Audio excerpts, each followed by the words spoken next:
Hello, it is The Gist, and I am your host, Chris Vetrano, here every week to break down all the things happening in pop culture and across Bravo.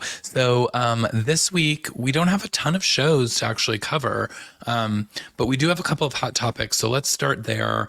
This one isn't Bravo related, but it's Bravo adjacent, because if you remember, one of her best friends is Kelly Bensimon, who you might remember Bethany yelling, "Go to sleep," at one Miss Bensimon. But of course, I'm talking about Gwyneth, because if you guys have not been following this Gwyneth Paltrow trial, it was unhinged. It was the most wild line of questioning. And I mean, why isn't Gwyneth one of our housewives is the question that I kept asking myself.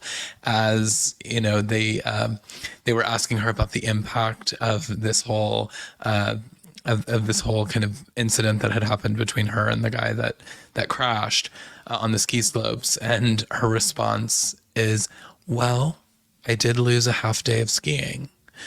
I mean, put it in the Louvre, put it in the history books. This is something that will go down in history as one of the most unhinged trials. I'm so obsessed that we're getting these like celebrity trials now, and we're seeing so many of these things play out. It's been wild. Of course, as the week kind of came to a close, Gwyneth won. She was victorious.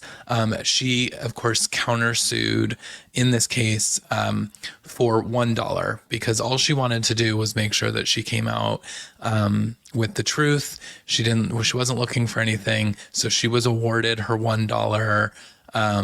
And I think attorney fees, but yeah, she did all of that just to kind of stick it to this guy that was trying to essentially capitalize off of the fact that she was Gwyneth Paltrow and hopefully get some money. But yeah, so it was wild. It was a wild trial. You probably have seen tons of memes and clips online, but if you haven't, I urge you to do that, because that will start your week off with just the most LOLs that you've had in a while. And we all know that we could use some of those.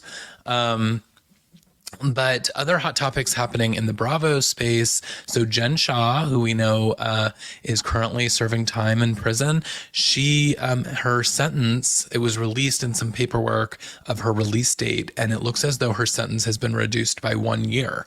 So I mean, assuming that she has good behavior and she doesn't pop off, we may be getting Jen Shah back sooner than we thought.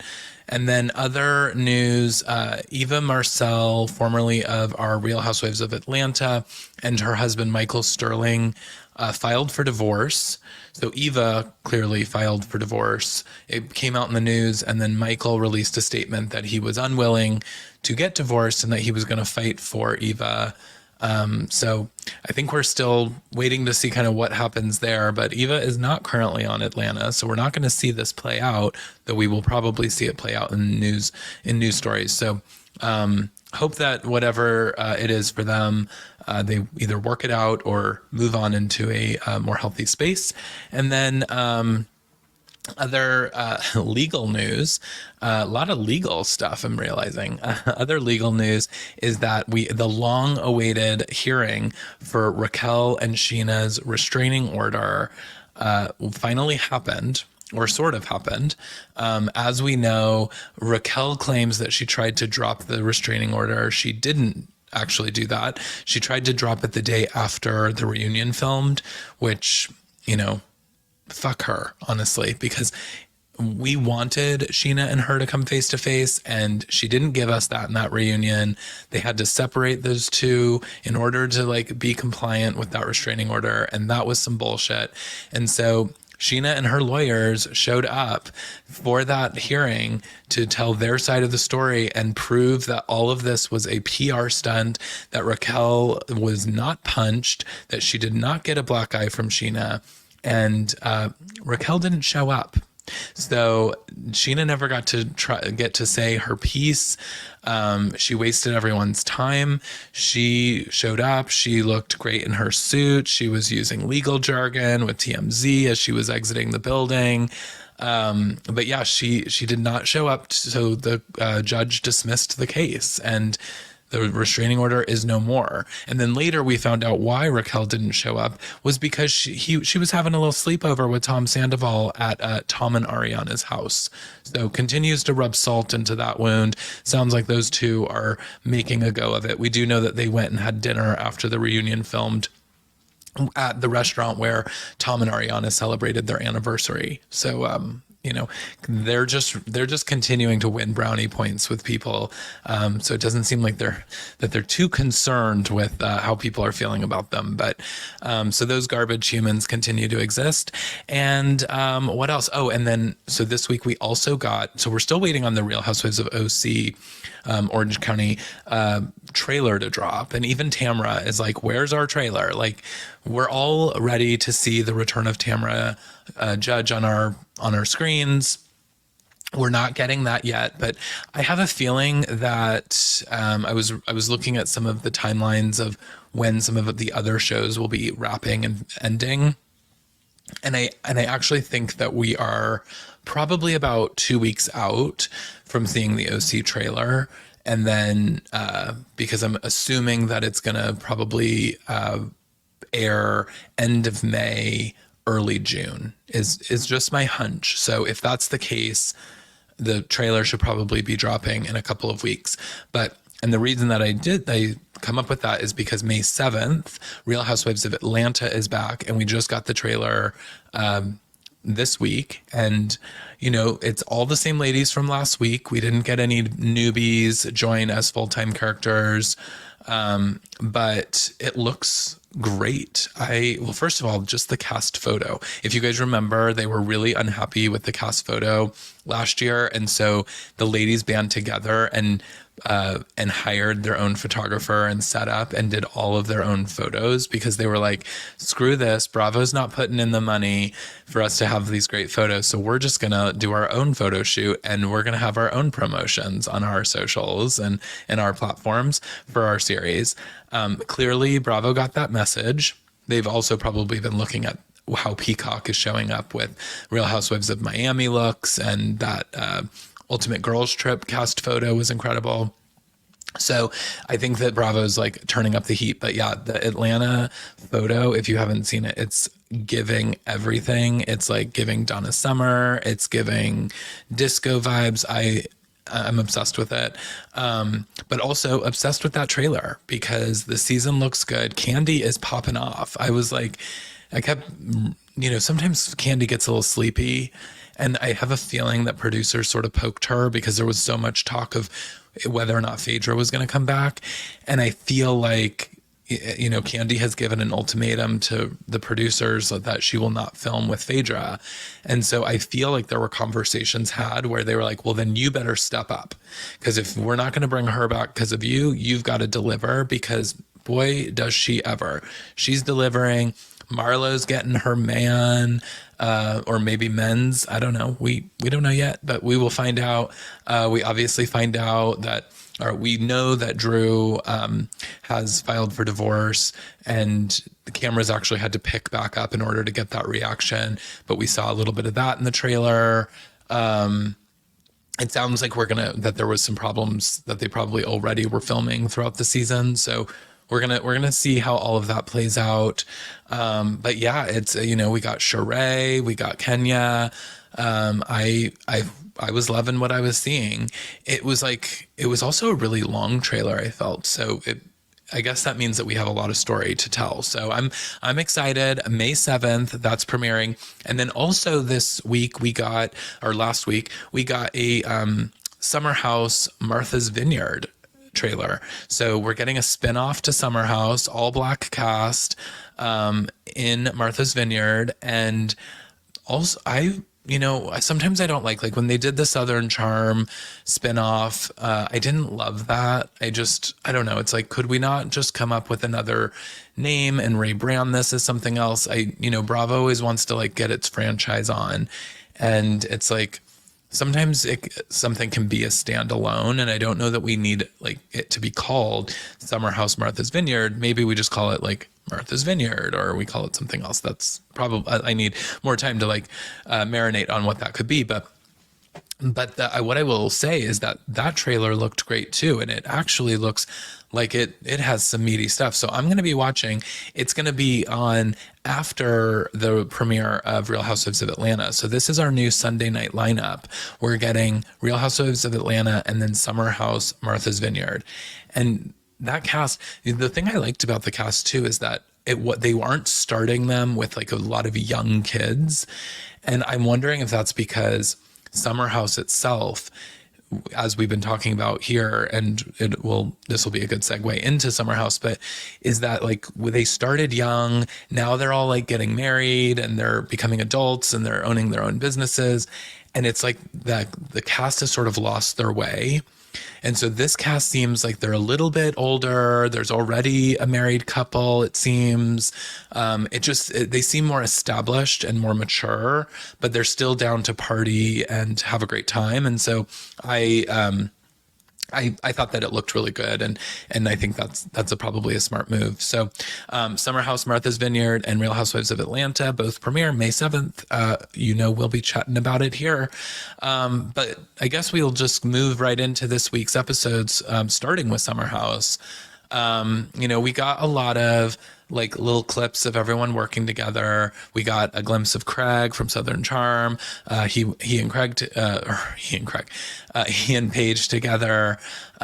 Craig should be with himself because he does love himself that much. But he and Paige are talking about potentially, making steps towards moving in. Craig's asking if he can have like maybe a drawer or a closet and, start leaving some stuff at Paige's so he can be around more.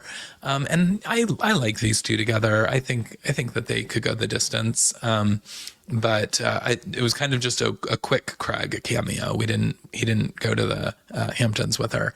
And then we got the Lindsay Amanda lunch meeting. So at the end of last episode, Lindsay asked Amanda if she wanted to go meet for lunch and clear the air.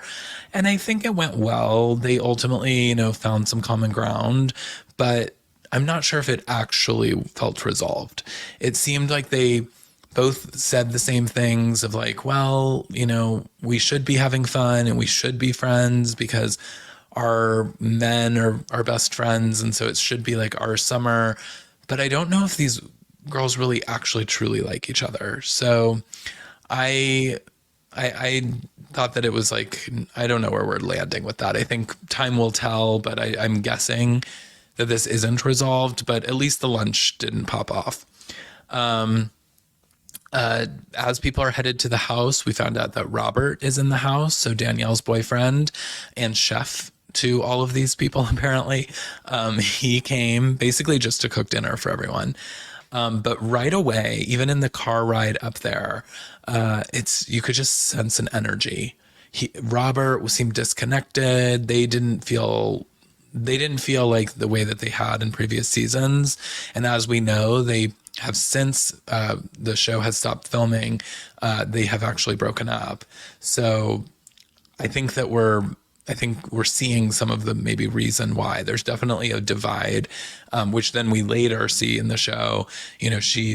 They're all out partying. She goes up to bed. She's texting him like, "Hey, come to bed, come to bed." And it's like hours are going by and he's just like ignoring her and staying up with the guys. And so I think that, he's kind of doing his own thing. She's doing her own thing. And Danielle is grade A and needs to be with someone who is going to take care of her in the best ways. And so I say good riddance because this guy clearly wasn't it. What else? Oh, and then when they had their dinner, I don't know if you guys caught this, but Paige says to Kyle, she's like, "Oh, wow, this is the second weekend in a row that I'm sexually attracted to Kyle." Okay. A chill like went through my body because it was giving me Scandival. I was like, oh God, I have PTSD from Scandival. I can't hear that. I mean, because Amanda and Paige are like best friends. And like, oh, and then the Craig of it all, it's like, oh my God, if Paige is now sexually attracted to Kyle. What if they have an affair? What if they've been having an affair this whole time and this is the sign, this is the red flag? I started going down the deep end. I was not well when she said that. I was off. And so this is the impact that Scandival has had on me. Guys, I need help. I need help. Then we find out Gabby's feeling off with Sierra. I think when we were hearing about that and Gabby was kind of talking about Sierra hasn't been very like warm to her, it did make me realize that Sierra seems a little standoffish this year in general. I was like, obviously last week we had Karma Brown, bam, and I loved Karma Brown. That was like the Sierra that I sort of remembered. And I think that's why I was so drawn to her being that character, because she's kind of like, she's sort of being standoffish in general, I felt. So I think Gabby was feeling that, Danielle at the winery kind of was like trying to see, I think she was testing the waters in like a very like smart strategic way with Sierra of like, why don't you like go buddy up with Gabby and, I'll start buddying up too. And I think like she was trying to help that mend that fence a bit for Gabby. Cause I do like Gabby and I think, we should see that. And the girls go off and have their girls night, and the boys are back together. So we see Kyle and Carl kind of back in their antics. They're hazing Chris. Still, I'm not getting a lot from Chris. I think like he's just kind of boring. He just kind of doesn't do a lot, and he talks about how he's a big partier, and he has these like horrible sort of like lame pickup lines with Sierra, which are like almost like borderline gross, and I'm not getting a lot from him. So and then the girls' night is getting ready to pop off because they're coming for Lindsay's relationship. They're asking, is she drinking less because of Carl, and is that authentic, or is she doing this to like they're sort of just like questioning her authenticity, I think, in this relationship. And I think that there are moments of that feel appropriate to question. But then there are also moments where if she's in love with this person and he struggles and she makes a decision in her own life to like cut back on these things, that should be celebrated. And that decision in itself would be very hard for somebody. And so to have like your friends sort of rallying against that, it's just a little strange. And then, she talks about like, or she makes the comment of like, well, there was no reason for me to go to Montauk without Carl. And Danielle's like, well, I take offense to that because obviously Danielle wants her best friend and she wants to be able to like kiki with her. I did start to wonder though, if Danielle's sensitivity to this whole Carl Lindsay thing is because her own relationship is breaking down.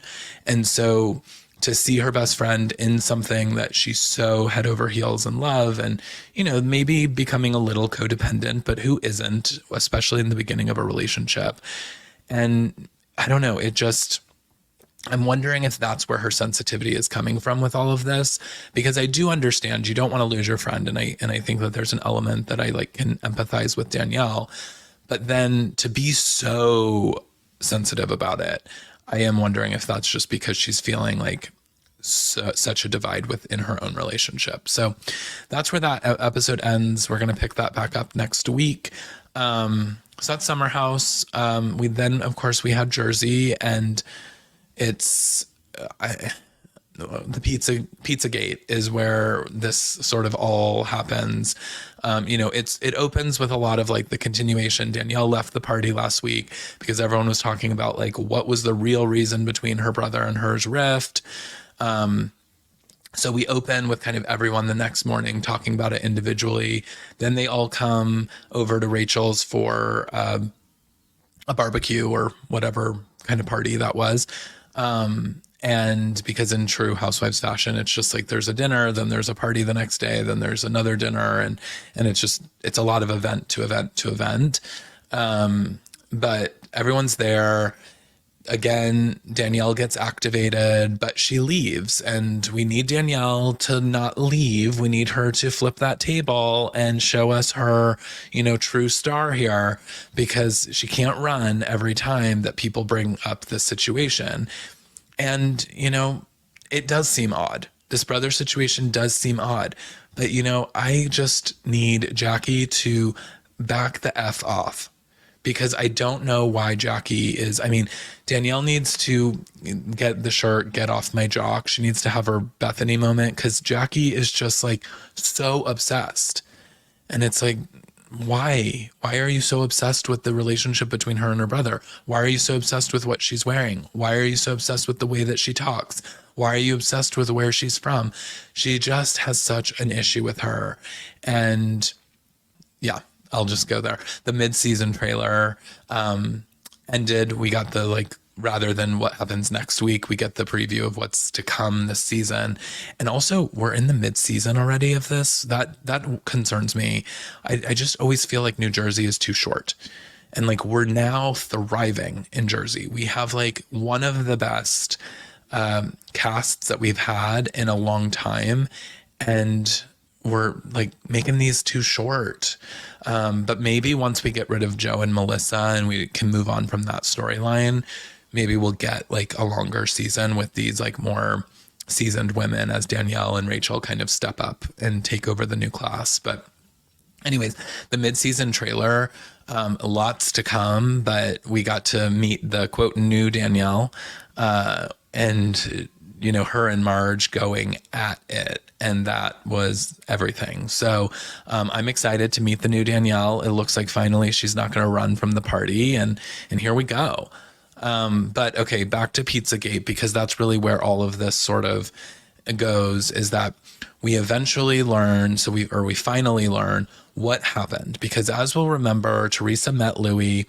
Joe was really supportive of Louis. He was like, wow, this guy's taking care of you. This is everything I could want.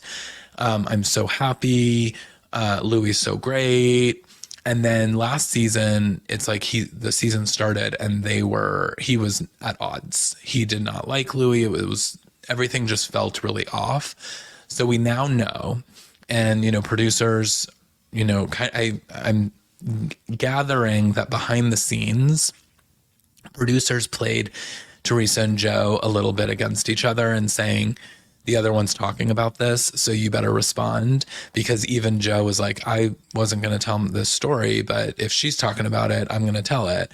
And Teresa kind of said something in the same vein of like, I was never going to share this information, but if it's out there, then I'll share my side. So what it seems as though is Joe came to Louis and Teresa and said, let's do a pizza oven and brand it as Nono's Pizza as a tribute to their father. And they thought it was a great idea. And Louis put up $250,000, $250,000 to invest in this project. Joe put up no money. And so when Louis was working out the contracts and working out the deals, he asked, well, what do we give to Joe? Because Joe's going to be a part of this project too. And, this was a kind of a partnership in some kind of way. Well, the legal team or business managers or whomever Louis was working with said, oh yeah, let's give him 5%. Let's move this forward. And so Joe got upset. He got wind of all of this and says he wants 50%. They clearly have some kind of rift in that. And so Louis, who's already put in the money, is, I'm assuming, saying we've got to continue to move this thing forward because we've got money riding on this now.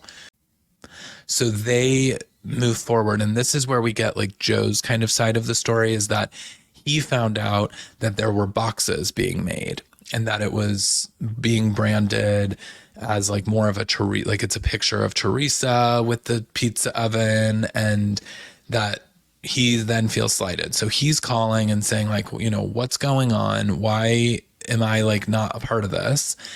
And Teresa's like, you can have 50% if you put up the money, but you haven't put anything in this. So like, this isn't this deal isn't going well.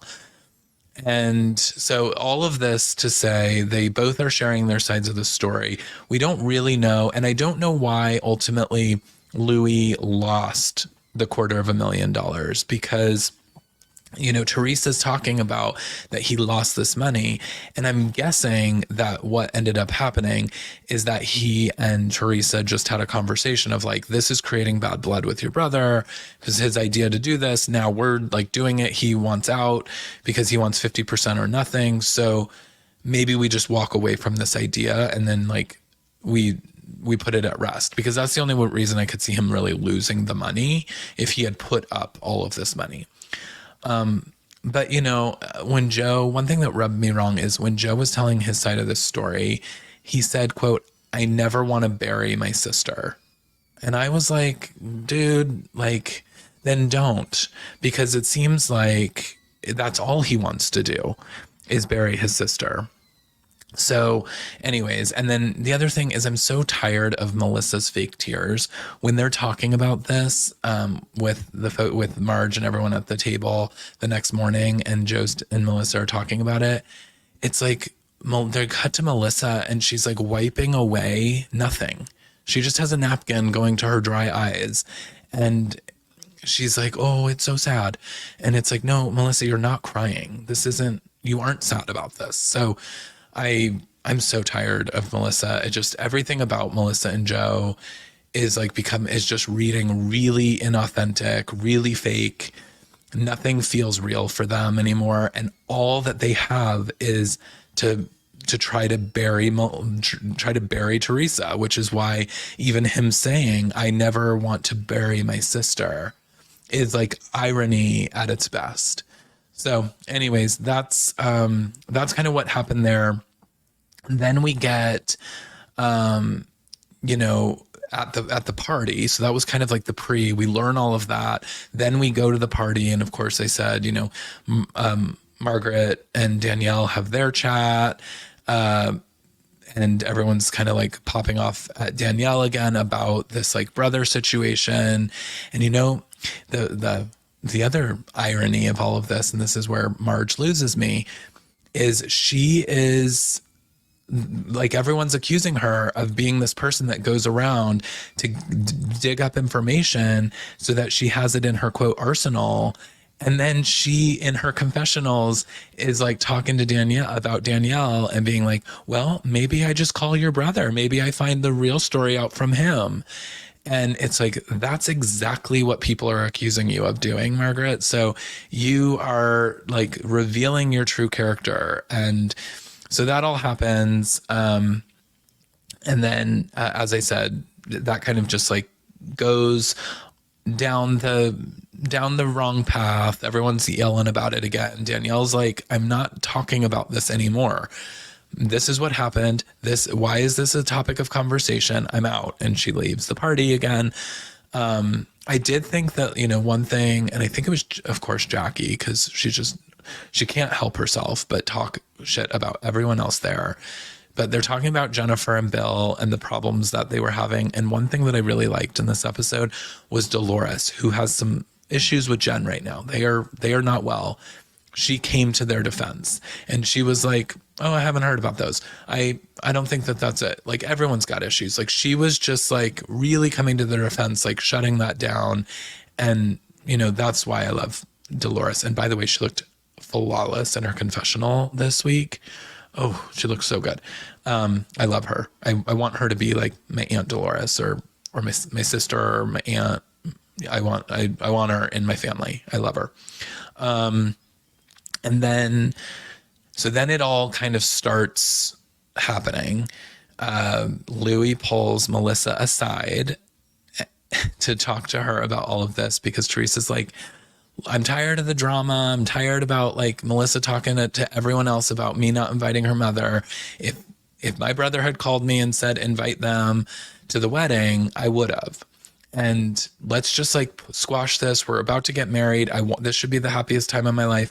And so she's like, "Louis, go fix it." So Louis goes, pulls Melissa aside, which you could see the fear. I mean, you could just feel her energy was like, she didn't know what was about to happen. I will say, and this is where like Louis had some moments this season or this episode. He pulls her aside and then he's like, okay, hold my hand. I really want to hold your hand because I want you to hear me. It's like, I don't know if you need to be holding hands with your sister-in-law or future sister-in-law. And that felt a little strange. But, you know, he was basically like, this all has gotten out of hand. You know, we like your mother. Your mother's been really sweet to me. There's been issues with Teresa, and Teresa didn't feel comfortable inviting them. But, you know, if this is going to cause a rift, we don't want that. And we want to be able to talk to each other rather than talk to everybody else about this. And, you know, and then Joe ended up coming over and somehow Louis talking about, I wear your father's pajamas to bed at night to make them comfortable, which is a wild thing to say. And quite frankly, it's disgusting. And I mean, because the way that he said it, and you see Joe got triggered in that moment because he's like, what the hell is this guy talking about? He's wearing my father's pajamas. So we later learn, and we actually didn't learn this in the episode, but I watched the after show.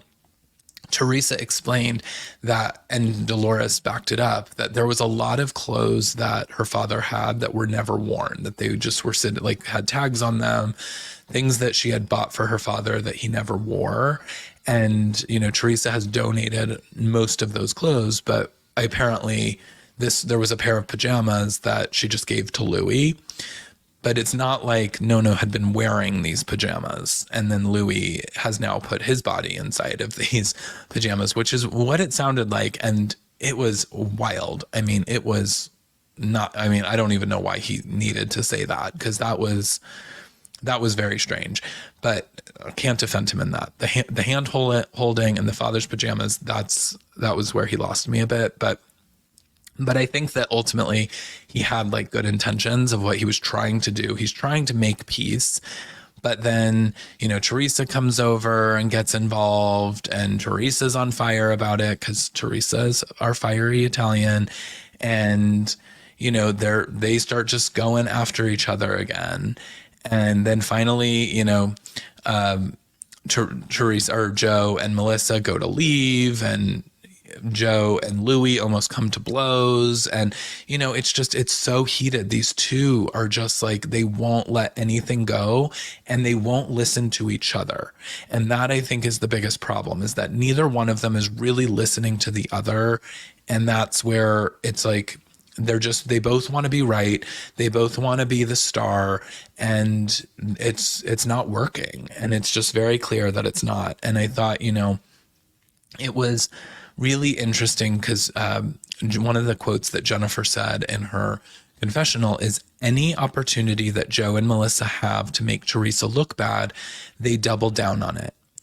And that is so true. And that's what I was talking about earlier when I was like, I just don't get them, because I used to like them. I used to like Melissa a lot. I always thought that she was fun for the show. Joe was obviously our Joey Gorga. He had some epic moments on this show. But over the last few years, they've really just started to hang on to this Teresa storyline.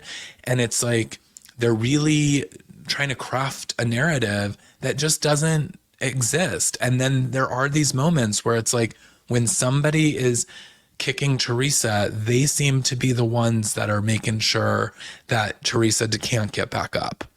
And they do that in a lot of different ways while saying that they're really supportive and that they're doing all of these things to support Teresa.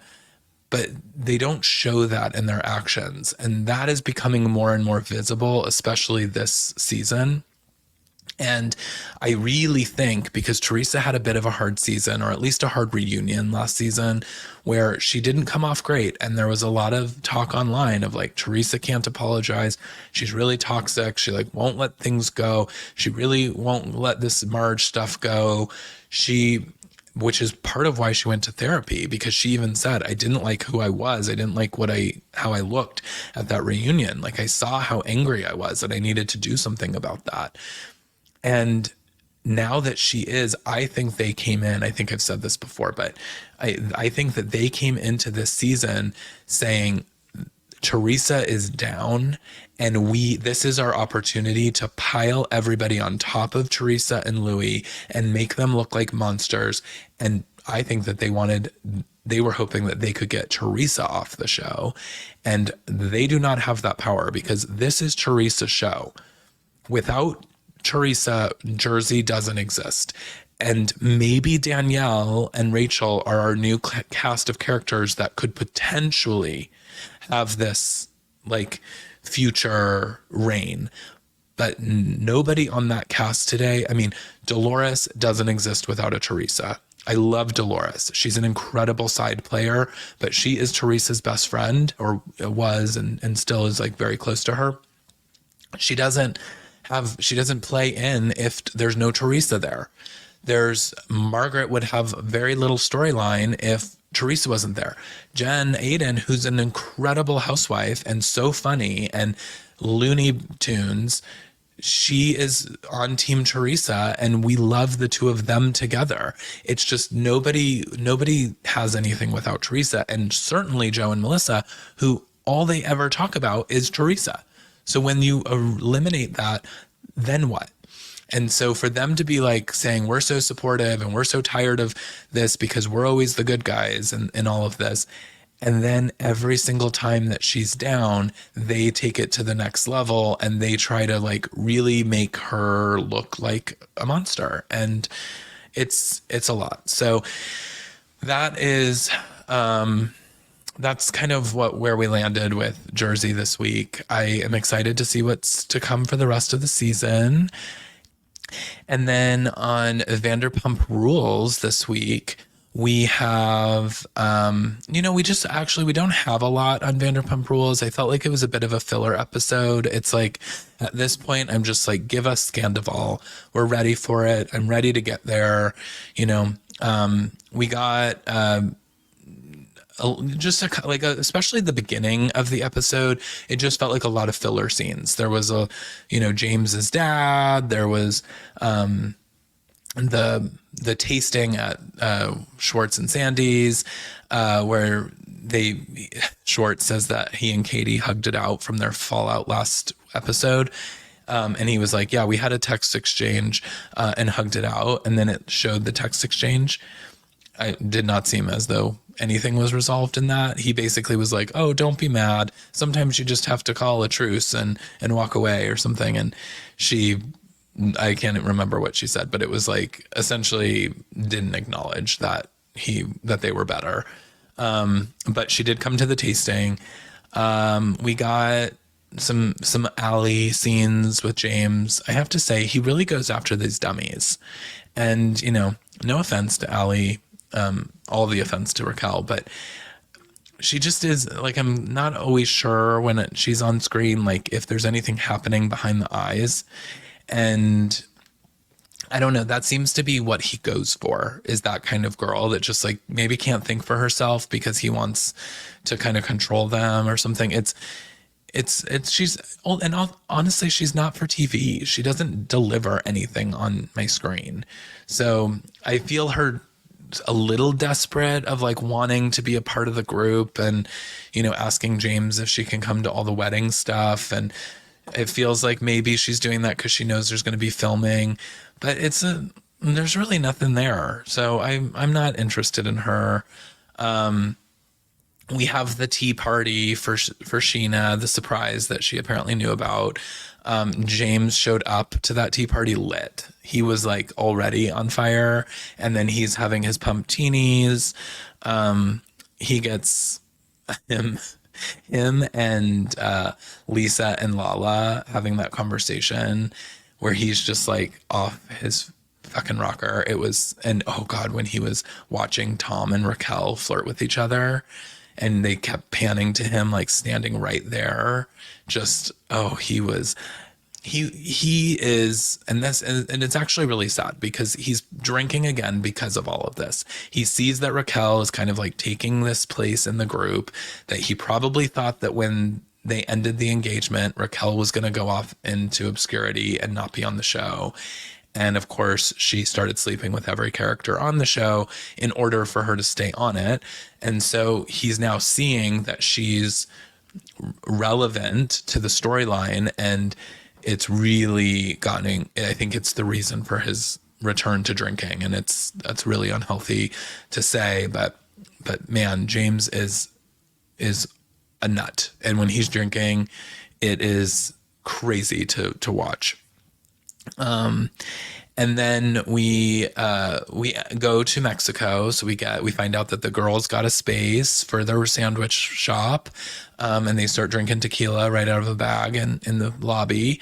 So Tequila Katie is coming back, and then we get Sheena's like welcome dinner that Christina Kelly shows up to. I did think it was sweet that Schwartz and Katie went and had their own private moment, and it seems as though cameras weren't there, that they truly wanted to have like kind of a private celebration, that they sold their house, and that it was like truly the end to a chapter. And that feels like they really have good intentions to move on in a healthy way from their marriage. I mean, they were best friends and probably only best friends, and that's what led to the demise. But yeah, it that was kind of sweet.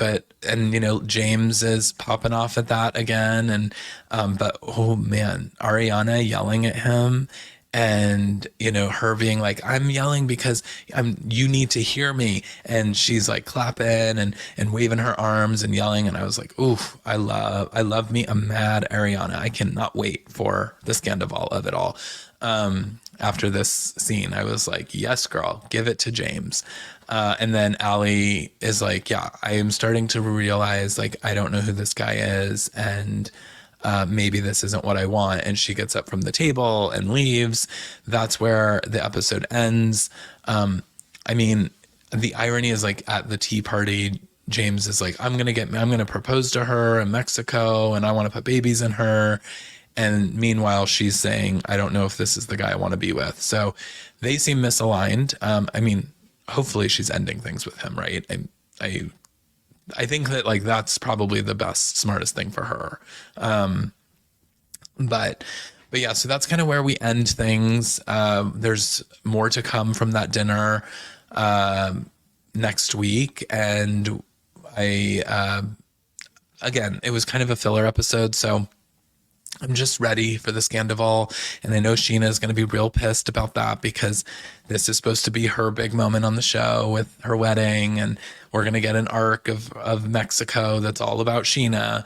And so I'm sure she was salivating at that. But yeah, I'm just kind of ready. I'm ready to get into it. I want to know what goes on. And yeah, let's get into the scandal. So that was the shows this week. I haven't been covering Real Housewives Ultimate Girls Trip in Thailand on these episodes, because on Thursday this week, I have Gibson Johns, who is a journalist, but also a Housewives aficionado. He's going to be coming by the podcast to chat all things Ultimate Girls Trip. So while it feels a little bare without our Miami girls, we do have our Ultimate Girls Trip. And so which I have been loving, by the way, but I'm going to get into all of that with Gibson this Thursday. So don't forget to rate and subscribe so you don't miss that or any of the episodes of The Gist. I am Chris Vetrano, thanking you for tuning in and listening week over week. This has been such a fun project this year, and I've been watching the numbers grow, and there's more of you every single week that are tuning in and listening, and I thank you for that. But don't forget to follow me at CM Vetrano on Twitter, TikTok, and of course, Instagram, where we can keep the conversation going, because I'd love to hear from all of you. And yeah, until next time, I'm Chris Vetrano. Thanks for listening. Have a great week. Bye.